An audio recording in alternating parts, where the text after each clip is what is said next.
Buenas tardes. ¿Qué tal desde la última vez que nos vimos? ¿Ha ido todo bien? Sí. ¿Tenemos claro lo que hablamos el día anterior? Sí.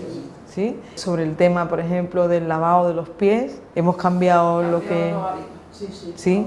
Al paciente en la primera sesión siempre se le cita para una segunda sesión y se le explica el por qué y qué tiene que aportar de nuevo cada vez que venga a vernos.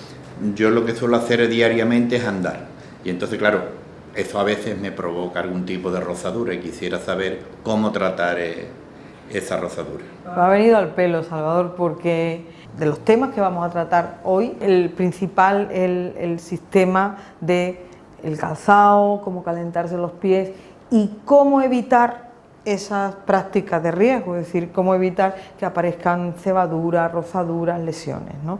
Y cuando aparecen, cuándo dar la voz de alarma, es decir, cuándo acudir a nuestro equipo de salud para decir, mira, he tenido este problema, quiero que me lo veas. La persona que acude a una sesión educativa en grupo tiene que sentirse bien, tiene que sentirse no agredida, tiene que sentirse a gusto, empezar a ser parte de un grupo de personas que luego va a ser un equipo de aprendizaje. Es la primera premisa. La segunda es respetar siempre las opiniones, ¿no? Y nunca dejar ningún cabo suelto. Tienes que darle su sitio a cada uno y siempre derivar sus preguntas hacia un aprendizaje activo del grupo. Un grupo es tanto mejor o tanto más si se enriquece de la aportación de muchos.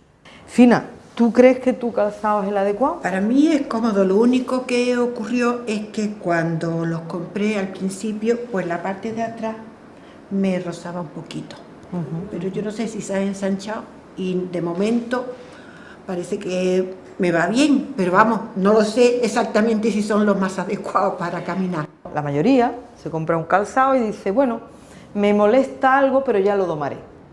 Realmente quien doma es el calzado a tu pie, pero un grupo ideal para un tema práctico como es el pie, no más de 4 o 5 pacientes acompañados de sus familiares y que tengan intereses comunes. La homogeneidad son sus intereses, en este caso tener un pie de alto riesgo y cómo saber cuidárselo para evitar complicaciones. Os voy a explicar un poco sobre un calzado, sobre los distintos tipos de calzados que todos podemos tener en casa, cuáles son las características que acompañan a un buen calzado y cuáles son las que acompañan a un calzado inadecuado. Este calzado que traigo de caballero es un calzado flexible, un calzado de buena piel, de suela de goma, con unos 3-4 centímetros de tacón y una horma ancha. La motivación activa, el paciente la obtiene cuando ve que es responsable de lo que le ocurre y puede tomar decisiones. Un paciente bien formado, un paciente bien informado, un paciente que es capaz, es competente en cuidarse a sí mismo, en este caso en el tema del pie, se convierte en un aliado fantástico y el mayor protagonista de su enfermedad. Y eso es lo que buscamos con la educación terapéutica, que el paciente sea el protagonista de todo su proceso. ¿Quién de vosotros tiene esto en casa? O sea, la mayoría. Tanto las mantas eléctricas como las bolsas de agua caliente son los principales responsables de lesiones importantes en miembros inferiores. ¿Por qué? ¿Cuál es el problema en nuestros pies? Que tenemos la sensibilidad disminuida. Por lo tanto, yo me puedo estar calentando y quemándome la piel y mi pie no da la señal de alarma porque no tengo sensibilidad suficiente. La metodología tiene que ser lógica. Si no es lógica, no hay metodología. Es decir, uno empieza desde lo más interior al ser humano, en este caso, cómo funciona su cuerpo, conciencia y sensibilidad, lavado, secado, hidratación, calzado, calentamiento de los miembros inferiores, práctica de riesgo, cura de heridas y sobre todo alerta de las posibles heridas o úlceras. Y con este calzado de señora, tanto el deportivo, son válidos perfectamente. ¿Qué pasa, por ejemplo, con los antisépticos? Antiséptico de color,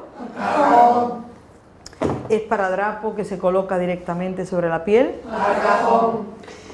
En la segunda sesión el paciente o los familiares o persona que lo cuida tiene que tener claro cuáles son el zapato adecuado, cómo elegirlo, qué características tiene que cumplir, cómo debe de evitar las prácticas de riesgo y sobre todo cómo realizar una cura de heridas en casa. Y dar la voz de alerta. Se lo voy a dar también a los acompañantes, porque tan importante es el propio paciente como la persona que lo rodea, ¿vale? Hoy, muchísimas gracias por venir, muchísimas gracias por vuestra paciencia. Y luego está el tema de la documentación escrita, ¿no? Una documentación que tiene que ver con todo lo que ha habido, el desarrollo de la explicación de las 2 sesiones. Y yo lo que espero es que lo que habéis aprendido en estas 2 sesiones os sirva, realmente os sea útil y que de esa forma os cuidéis cada día más y cada día mejor, ¿vale? Pues muchísimas gracias y buenas tardes.